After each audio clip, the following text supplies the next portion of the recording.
আজ আমরা বাইনারি সংখ্যার গুণ জানবো ইনশাল্লাহ। বাইনারি সংখ্যার গুণ সাধারণ সংখ্যার মতোই, মানে 1 আর 0 গুণ করলে যা হয়, যে সম্পর্ক রয়েছে ঠিক ওইভাবেই গুণটা করতে হবে।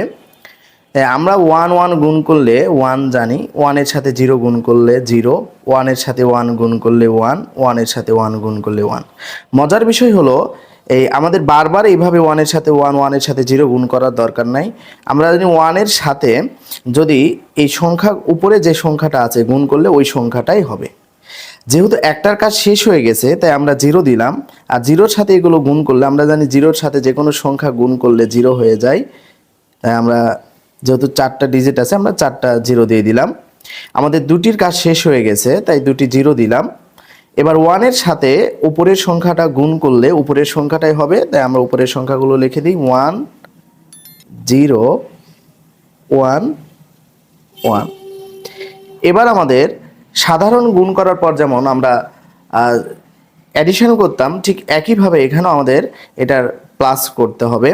তো প্লাসের ভিডিওটা, বাইনারি সংখ্যার যোগের ভিডিওটা আমি এর পূর্বে দেখিয়েছি। আমি এটা ভিডিওর কমেন্ট বক্সে দেওয়ার চেষ্টা করব, আপনারা সবাই দেখে আসবেন আবার। তো 1 এগুলো যদি 1 0 0 যোগ করি আমি 1 হয়, এটা 0 হয়, 1 1 যোগ করলে 2 হয়। আমরা সবাই জানি বাইনারিতে যোগফল কখনো 2 এবং 2 এর বেশি হবে না, 2 এর বেশি হবে না।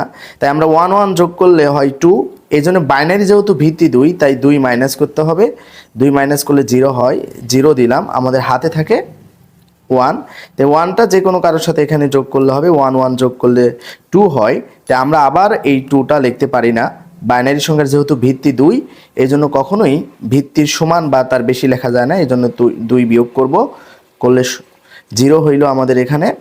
আমাদের একবার যেহেতু আমরা বিয়োগ করছি, আবার 1 এর সাথে 1 যোগ করতে হবে, করলে আবার আমাদের হয় 2 লেখা যাবে না, তাই আমাদের এখানে আবার 0 হবে। আবার আমাদের এখানে 1 যোগ করতে হবে, 2 হয়, 2 লেখা যাবে না, আবার 2 থেকে 2 ভিত্তিটা বাদ দিতে হবে, বাদ দিলে আমাদের 0 হয়, আমাদের হাতে 1 রয়েছে, ওই 1টা এখানে বসে যাবে। এই যোগের ভিডিওটা আমি পূর্বে করিয়েছি, আপনারা একটু দেখে আসলে ভালো হবে ইনশাল্লাহ।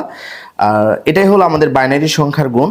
বাইনারি ভগ্নাংশের যোগটাও আমাদের, বাইনারি ভগ্নাংশের গুণটাও আমাদের একই প্রসেস, যার শুধু দশমিক বসবে, তারপর দেখতে হবে মোট কতটা সংখ্যার আগে দশমিক রয়েছে, সেভাবে দশমিকটা বসিয়ে দিতে হবে। সবাইকে অনেক ধন্যবাদ। আসসালামু আলাইকুম।